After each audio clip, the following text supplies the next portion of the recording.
Good afternoon, and welcome to Peraso Inc.'s second quarter 2025 conference call. At this time, all participants are on a listen-only mode. If anyone needs assistance at any time during the conference call, please press the star key followed by 0 on your touch-tone phone.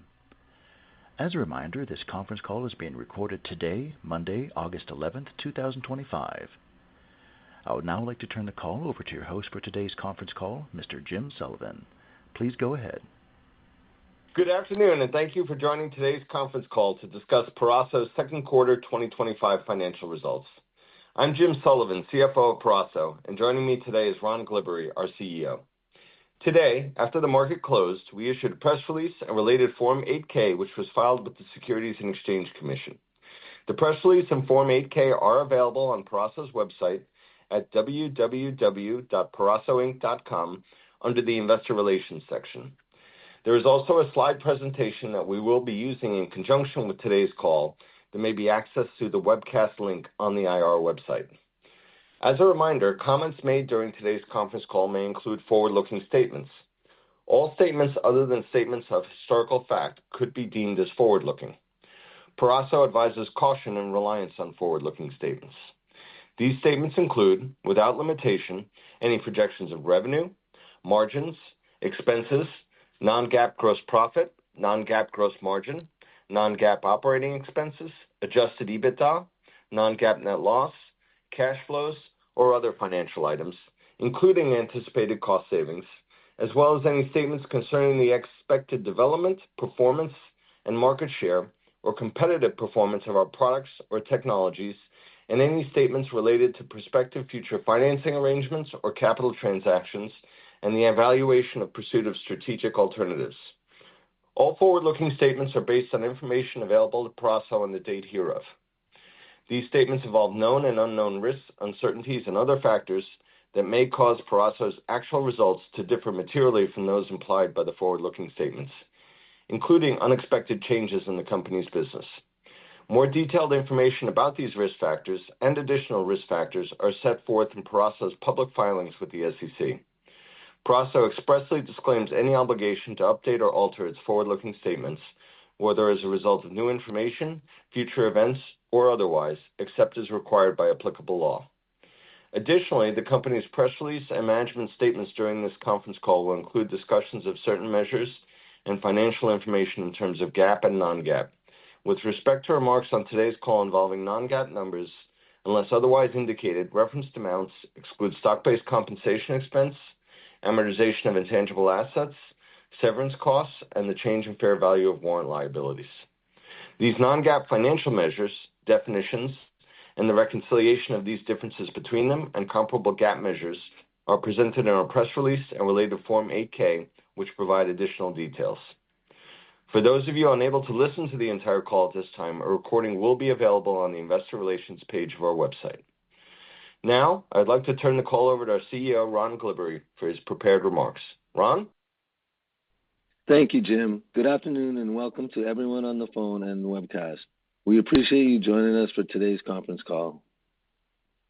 We had a solid and productive second quarter marked by continued market momentum and growing demand for Peraso's industry-leading mmWave technology. Revenue from our mmWave products increased 45% sequentially and more than 200% year over year as we continue to ramp shipments to an expanding customer base and across multiple targeted end markets. Further highlighting sustained market leadership of our 60 GHz solutions, we achieved a significant milestone, having surpassed 2 million cumulative shipments of our mmWave devices. Complementing the growth of our mmWave products, we have continued to exercise disciplined cost management, resulting in lower run rate operating expenses and significant year-over-year improvement in our operating results for the quarter. Looking at slide 4, fixed wireless access continues to represent the largest and fastest growing market opportunity for mmWave technology. Due to its unique ability to deliver reliable, high-speed, and low-latency broadband connectivity to homes and businesses without the cost burden associated with fiber infrastructure. Throughout the first half of the year, we have seen a steady and broadening recovery in both market demand and customer orders for our fixed wireless access solutions. Highlighting our most recently announced win, in July, we announced one of our leading partners, Tachyon Networks, selected Peraso's mmWave modules to power its latest outdoor 60 GHz fixed wireless solution. Our advanced mmWave module enabled Tachyon solution to deliver fiber class speeds at a breakthrough price point, supporting rapid broadband deployments in both dense urban and rural markets. More specifically, their latest solution offers gigabit connectivity, has an over 3-kilometer range, and is compatible with Tachyon's existing TNA 300 series, with the ability to support up to 48 client connections per sector. This win and our ongoing collaborative partnership with Tachyon Networks are a testament to Peraso's recognized technology leadership for high-performance mmWave solutions. Today, we remain engaged with numerous wireless internet service providers that are utilizing Peraso's mmWave technology in proof of concepts for future fixed wireless access deployment. We expect these and additional new opportunities to contribute to our sustained future growth as we convert successful proof of concepts into new initial production orders. Now turning to slide 5. In addition to capitalizing on the recent momentum with the fixed wireless access market, we continue to be excited about the growing interest and market opportunity for mmWave technology in next-generation tactical communications and military defense applications. Following a series of early prospective discussions and initial engagement with potential customers and ecosystem partners, we have become increasingly confident that the inherent characteristics of our mmWave technology are well matched to solve a number of critical communication challenges encountered in tactical defense environments. As discussed on a previous call, we demonstrated our first commercial proof point earlier this year with a strategic contract with a specialized defense contractor to deliver mission-critical wireless application to global military and defense forces. We have since been working in close collaboration with this lead customer to refine a jointly created and deployable system solution for a first-of-its-kind tactical defense application. In June, we announced a significant milestone with the delivery of initial production shipments of our advanced 60 GHz wireless solutions in support of this jointly developed solution. More specifically, this new deployable system solution leverages Peraso's technology to provide heightened communication and situational awareness to help safeguard both military personnel and non-combatants, such as medics and humanitarian responders operating in high-risk environments. As a company, we are proud to be part of enabling this next-generation tactical communication solution designed to mitigate and prevent unnecessary human casualties. This notable win is also further validation of the performance and versatility of our mmWave technology, helping to establish Peraso's commercial presence and accelerate our strategic expansion in the broader tactical defense communications market. With increasing awareness of its inherent performance attributes and advanced capabilities, including ultra-low latency, high reliability, and stealthy multi-gigabit data transmission, we believe that 60 GHz mmWave technology is poised to gain substantial market traction across a broad span of mission-critical applications. As just one prominent example from our previously mentioned early discussions with prospective future customers and ecosystem partners, we've recently observed heightened interest around leveraging the benefits of mmWave for various drone-related applications. More generally, we are highly motivated by both the significant and growing commercial potential of mission-critical applications, as well as the associated opportunities to contribute to future positive real-world impacts. We believe Peraso's advanced mmWave technology and commercially proven solutions represent a unique strategic advantage that we can capitalize on and continue to scale over time. As such, we remain committed to expanding our market presence, collaboration with ecosystem partners, and customer engagement in the tactical defense communications market over the coming quarters. Move to slide 6. Although we traditionally dedicate a majority of our quarterly calls and commentary to updates on our two largest targeted markets, I want to take the opportunity on today's call to briefly highlight both the versatility of our mmWave products and the incremental growth opportunities that exist in adjacent end markets. Kindly note, we generally separate and refer to our collective target adjacent and end markets as two distinct categories.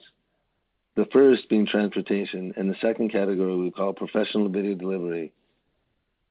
While the typical revenue contribution from both these categories is smaller relative to fixed wireless access business, we do have a combination of current or recurring customers, sales, as well as active engagements in both these adjacent markets.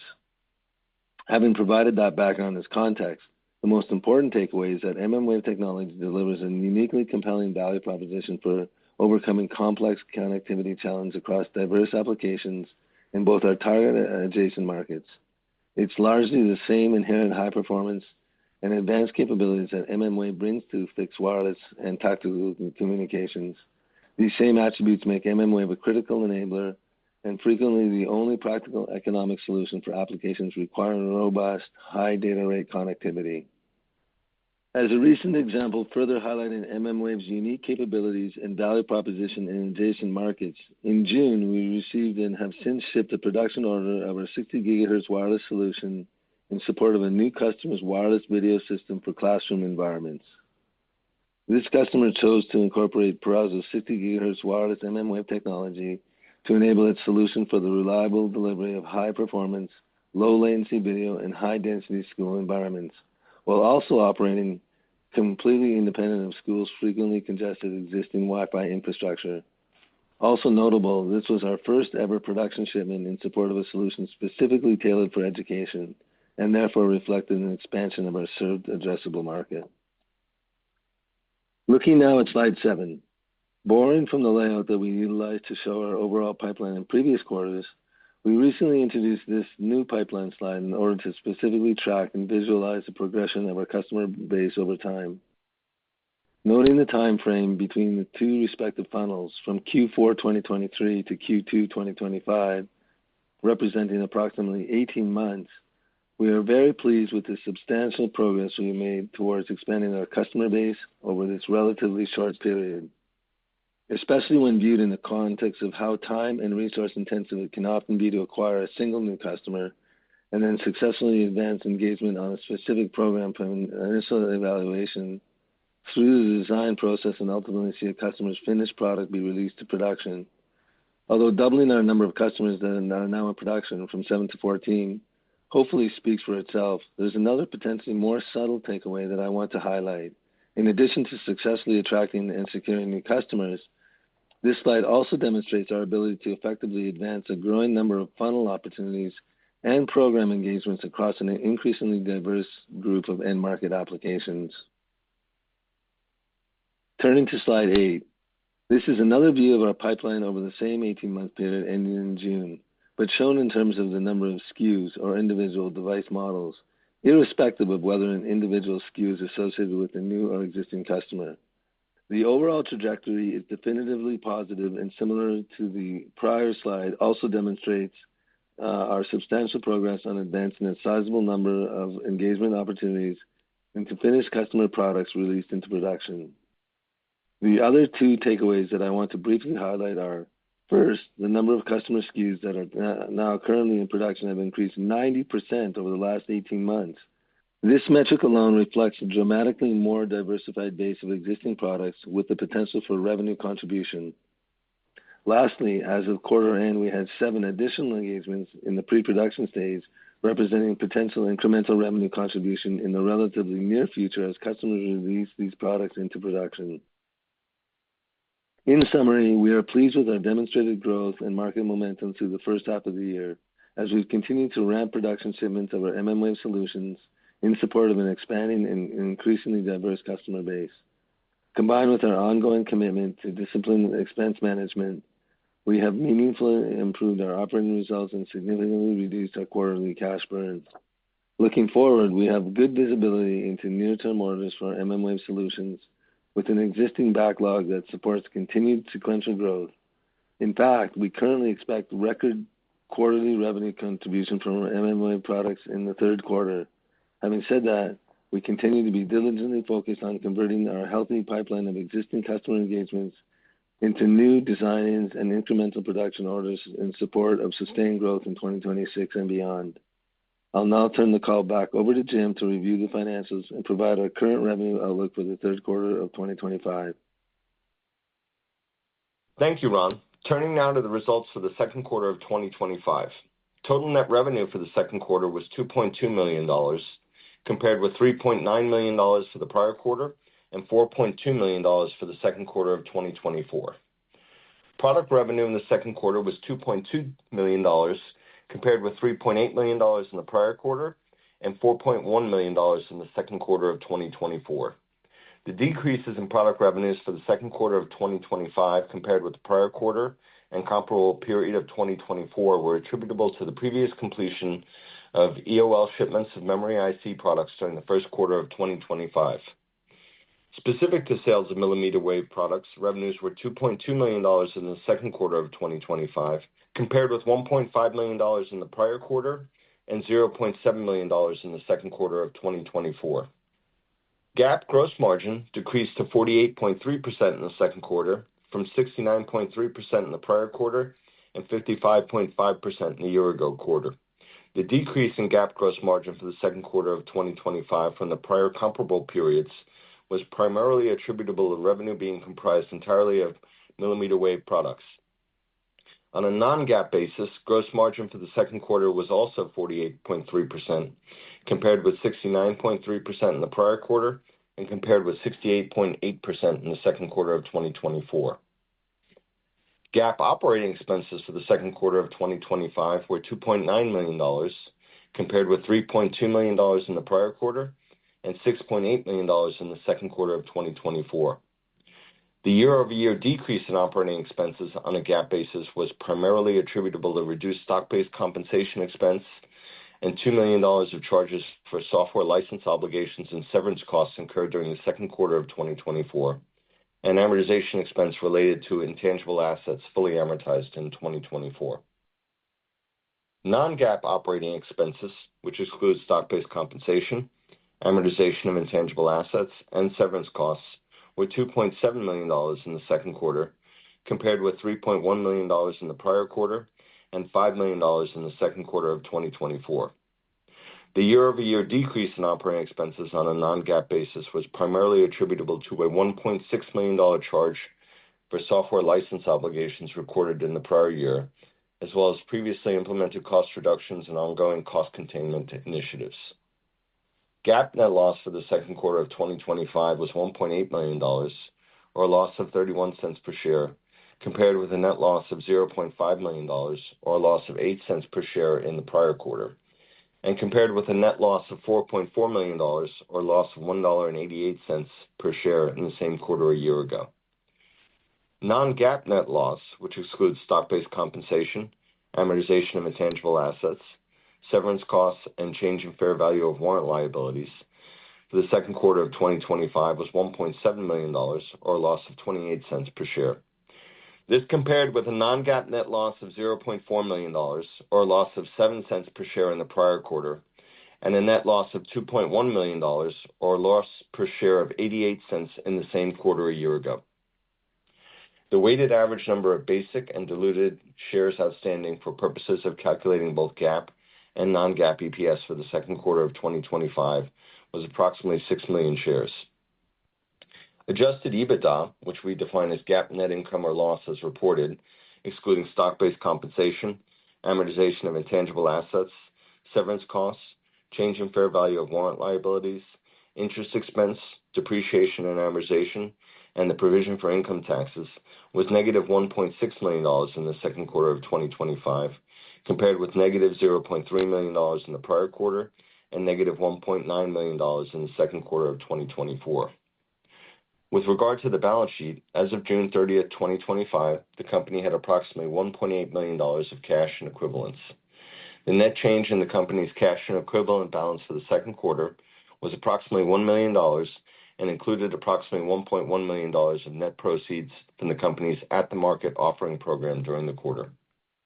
As of today's call, the company has approximately 6.2 million shares of common stock and exchangeable shares outstanding. Lastly, before discussing our outlook, I wanted to briefly acknowledge the recently announced decision by our board of directors to explore potential strategic alternatives, including a merger, sale of assets, or other similar transaction, as well as various potential sources of additional capital. As previously disclosed, we have retained a financial advisor to assist with the exploration process. which includes evaluation of the unsolicited non-binding proposal received in June. Aside from confirming that a formal review process is currently underway, there are no related updates to be shared today. Now, turning to our outlook, as Ron previously discussed, we are seeing positive market momentum for our millimeter wave solutions, as evidenced by the ramp of production shipments to an expanding customer base. Based on the current backlog, we anticipate continued sequential growth and record revenue contribution from our millimeter wave solutions in the September quarter. More specifically, the company expects total net revenue for the third quarter of 2025 to be in the range of $2.8 million to $3.1 million. This concludes our prepared remarks, and we thank you for your time this afternoon. Operator, please commence the QA session. Certainly. Everyone at this time, we will be conducting a question-and-answer session. If you have any questions or comments, please press star 1 on your phone at this time. We do ask that while posing your question, please pick up your handset if you're listening on speakerphone to provide optimum sound quality. Once again, if you have any questions or comments, please press star 1 on your phone. Your first question is coming from David Williams from Benchmark. Your line is live. Hey, good afternoon, gentlemen, and thanks for taking my question.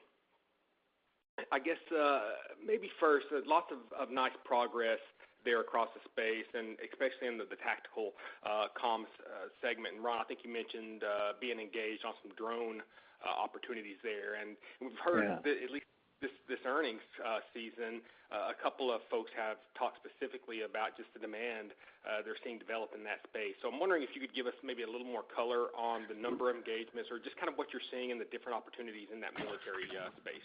Thanks. Thanks, Dave. Thanks for being on the call. Yeah, so basically the fundamental concept to keep in mind is stealth. So when we communicate on the battlefield, it's very difficult or impossible for the enemy to detect our signal. So basically, we got a customer engagement today whereby we use that on the ground with the battalions and infantry. But that same company is now looking to move that concept to drones. So the idea is you move the concept to drones whereby when you're using a drone for some kind of attack, you can determine whether the target is friend or foe. So that's what our opportunity is on the drone side of things. Does that make sense?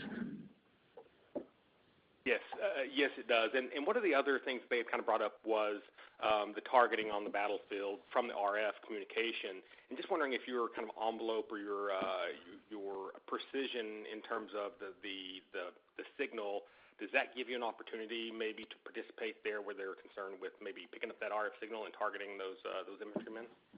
Well, that's exactly the point, Dave, because we use a concept called beamforming, and we can we've developed some custom beamformers for this application whereby we have a very, very narrow signal, and that signal is essentially impossible for the enemy to detect. So that's really what we've been doing on the battlefield side of things. This can be also applied to not just that application, but also on just strict standard signal communication. But the core concept remains the same, which is this ability to operate on the battlefield in a stealthy capability. Okay. That's great. And then maybe secondly here, I know you probably can't discuss or comment much here on the acquisition, but the press release seemed a little sloppy, at least in our opinion, and had multiple misstatements, I believe. But first, I just want to see if you could confirm that was a legitimate offer, and two, any updates in terms of how you're thinking about the business, given your balance sheet and just kind of where you're positioned today. Lots of opportunities, but the balance sheet is a little constrained here. So just anything around that would be helpful. Thanks. To me, it's a Jim, Dave. To whomever. Sure. I mean, I can comment on the balance sheet. From our perspective right now, we have cash into the fourth quarter of this year. We'll have an updated disclosure in our 10Q that will be filed here by Thursday. In the previous 10Q, we had said we had cash into the third quarter, so we've obviously extended our runway. As we disclosed on the call, we've been, had done some trading under our ATM program to bring in additional capital. We remain, in pursuit of various opportunities to raise capital, and first and foremost, attempting to do it non-dilutively. We did sign an NRE agreement in the month of July. Of a good amount for us, but a modest amount overall, and are pursuing other engagements. And those NRE engagements are non-recurring engineering. Is a great way for us to bring in additional capital and offset costs, et cetera. We continue to pursue all activities, on the financing front, and remain pleased with our execution, and in particular with our outlook for Q3, and in particular our visibility towards that outlook, which is frankly as good as it's been based on our backlog. With regard to the proposal we received, yes, we can confirm that is a valid proposal, and we don't have more to say other than what I said on the call and what's been included in our SEC filings. Okay. Fantastic. Appreciate the color there. And just, Jim, I guess as you kind of think about the growth that you're seeing here, your inventory had a nice step down this quarter as well. Obviously, that's beneficial on the cash side. How do you think that inventory level is going to trend, and do you feel like we've burned through much of the inventory digestion that we had been kind of struggling with the last several quarters? Yes, absolutely. We're definitely seeing, movement, not with all customers, but in particular, as evidenced by the large purchase order we announced earlier this year from our largest, internet equipment customer. We still have one or two other customers there that are still working through their inventory, but we're in a position now where the inventory we have in hand is basically spoken for on future shipments, and we've had to go ahead and start replenishing certain other products that go in the chipset. So, not everyone's through it, but enough are that we're seeing things turn back on and burning through the inventory that that we had, and have started placing new orders. And one last one, if I may. Sorry to take the time here, but did want to ask on opportunities on the military side. It seems like you've got such an interesting and unique capability here that this would be an area of opportunity, especially for maybe defense NREs or to work with maybe the DoD or some of the others. Is that are you seeing any traction there? Do you think they're aware of what you're doing, and is that an opportunity maybe to drive some near-term NRE or other revenue?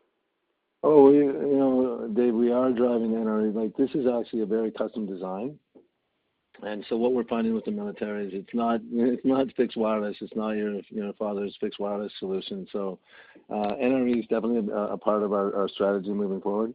The thing to keep in mind, I would say we have like maybe three levers, including software, the modules, and our antennas. And so we can adjust all of those. So, for example, the example I gave earlier, whereby we use extra antennas to create this very narrow beam on the battlefield, is a very, very strong advantage for us. So, you can see that our ability to adjust some of those parameters on our products through NRE, as you suggest, is a very powerful tool for us. So that's something we're executing on. So it's a terrific point. And so we've got our first NREs in the bag. We just didn't publicly announce them, but NRE is going to play a big role in the next year and a half, and we're hoping to build that beyond where we're at today.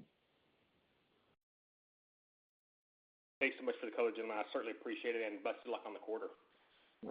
Thanks, David. Thanks for the question. Thank you. Your next question is coming from Kevin Liu from K. Liu & Company.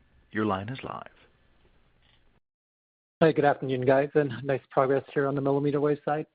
I know you guys talked a little bit about some of the wins you've had with Tachyon and others in the quarter. With the 7 pre-production wins in the pipeline, just wondering if you can add in more color to some of the other wins that you have there, and when you would expect some of those to start contributing to your revenue stream. I could say that basically a lot of that is fixed wireless. And I think what we're seeing in the market is a lot of the previous chipset vendors like Qualcomm and others just kind of gone by the wayside. I'd say our thesis that we're becoming the dominant player in fixed wireless is coming true, Kevin. So a lot of that is in the fixed wireless side of things, just because, you know, we've got so many customers, so much credibility in that space that, you know, basically that we continue to grow and dominate that space. But obviously we've got design wins on the military side of things as well. And as Dave said previously, our ability to operate in stealth mode, and that is the ability to operate without really being detected by the enemy, is just extremely important characteristic of our technology on the defense side of things. So I'd say out of the 7, most of it's fixed wireless, some of it's military. We have other, you know, video is certainly kind of an interesting area for us, but, you know, I would say fixed wireless and defense are the main areas of growth for us right now. That's good to hear. And just as it relates to your backlog as you come into Q3, and obviously you're going to see some nice sequential growth here, just wondering how strong that backlog is. You know, have you guys fully shipped everything against some of the larger orders you received earlier in the year, and have you continued to build upon that? And just anything you can share in terms of, you know, your visibility for the remainder of this year would be helpful. Jim, do you want to? Yeah, I think I'll stay. Yep. You know, I think as I mentioned in my response to David, we have excellent visibility on third quarter. We're very comfortable with our backlog relative to the you know, revenue number that we provided for guidance. No, not all of that has been shipped, so you know, there's always you know, the possibility for shipments not to go, et cetera, that anyone has, but we're very comfortable with where we sit. It's probably, you know, for being where we're at, you know, in one of the best shapes it's been, you know, kind of halfway through the quarter. We're still filling in for, you know, fourth quarter. Still expecting some additional orders, and obviously, you know, as I mentioned in response to David's question, you know, still waiting for a few customers to burn through inventory and turn back on. But, you know, definitely pleased from where we sit right now. I, you know, feel very good with Q3. We still have a little more work to do on, you know, on Q4. As I, you know, also mentioned and Ron mentioned, we did secure one non-recurring engineering deal in July. You know, till we've kind of gone through the revenue recognition and talked to the auditors, kind of put a modest amount in 3Q and expect more of that in 4Q. For right now, we've been modest on 3Q. So pleased with where we sit, and, you know, we even have, you know, a fair amount into early 26. So definitely seeing better visibility there. Sounds good. And just on the non-recurring engineering deal, I know it's early and you haven't quite figured out all the accounting behind it, but conceptually, how should we think about, you know, the implications from that? Does that provide you guys with, you know, a revenue stream that could contribute, you know, all the way through the next year and a half, or would it be fairly lumpy in terms of the periods you get that? And then also just from an expense standpoint, do you need to make some investments on the R&D side to, you know, to staff up to handle those types of arrangements? I'll do the question on a LIFO basis. Modest expense. It's only you know, a finance person could answer it. You know, modest. Any expense adjustments are pretty modest. Didn't need to go out and add headcount. You know, it's supporting an existing customer. So right now, I would say, you know, we need to, you know, make modifications to satisfy the needs for the customer's application. So, you know, something that's certainly in the forecast.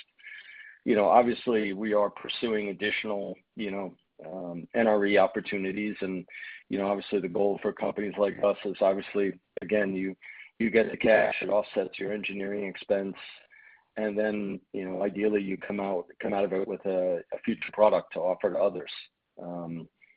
Often the way I've seen these, whoever pays for the NRE may get some exclusivity, et cetera, depending on how it's negotiated, you know, features that are exclusive, et cetera. And then, but you obviously look to add another, you know, set of SKUs in our toolkit for, you know, sell to other customers. But hard for me to say on the revenue recognition. We obviously didn't, you know, it's you know, modest six-figure amount. So, you know, hard to say. We've just been racing on the current quarter, and it was a July transaction. So, but I would racing on the Q2 quarter, I should say, not the current quarter. I would jump in. Like, I think in terms of your question regarding whether it's lumpy, Kevin, like, I guess my takeaway, knowing that certainly it's focused on one customer right now, my kind of guidance would be that it's going to be an ongoing NRE for at least a year and a half, I would say, and so not so lumpy, kind of steady state. But I would also make the point that I think is very important is when that Jim's point was very important, which is we're not adding a lot of or even any new expense. So this is all with existing engineering talent. The other thing is that anytime we do NRE, it's for production. Like we get paid on the engineering side of things, but we will not do NRE if it's not leading to production. For us, that production is the most important metric, frankly. So I think that's a really important point to make for us is that all of this is leading to what we consider significant production. So that's kind of the model we have right now. Is that what we're trying to do is ongoing NRE that kind of pays for engineering with programs that lead to good production. Yep, understood. Well, congrats again on the progress, and thanks for taking the questions. Our pleasure. Thank you. Your next question is coming from David Williams from Benchmark. Your line is live. You couldn't get nothing, Dave? No. Yeah. Thanks for taking my He's back. Hey, well, he's trying to avoid going out in the Dallas heat. Yeah, that's exactly right. Well, I didn't want to go all the time and give some time to others, but I did want to ask on the BEAD funding, and we've got some clarification. I know there's some changes there in terms of more technology neutral, and just curious if you're hearing anything from your customers in terms of is that a benefit yet, and do you think it will be over time as now some of that BEAD funding may roll into fixed wireless access? I'd say there's two things in the regulatory front we should highlight. One is the BEAD. It's a little early. I mean, BEAD was for like a couple of years very fiber focused, and so people got into that kind of mode of operation. So I think people are just trying to understand now how it's going to change for fixed wireless. Obviously, it's a benefit to us, right? I don't know if it's obvious, but it is obvious. I mean, the main benefit we have over fiber, frankly, is just the cost of the rollout and the time. There's two major factors there. One is the cost, so no trenching, and the time. There's not that many trenching machines, for example, right? So we have a very strong advantage when it comes to fixed wireless in those environments. So we're hearing from customers that they're very happy with the changes that they've seen in BEAD. The other point I think we made on the presentation was that in the Big Beautiful Bill, for lack of a better term, that was recently passed, there's a real chance that a lot of the open and the unlicensed spectrum is going to get auctioned off, except for ours. So that helps us as well. So from a regulatory perspective, that's kind of a net bonus for us. So a lot of people aren't aware of that, but that's kind of a positive regulatory update for us as well. Okay, great. And just one last one. Did you feel funny saying Big Beautiful Bill? Thanks. I don't. Again, thanks for the time. Thank you. I thought that's what it was called. Sorry. Certainly. I show there are no further questions in the queue at this time. That will conclude today's conference call. Thank you for your participation. You may now disconnect. Thank you.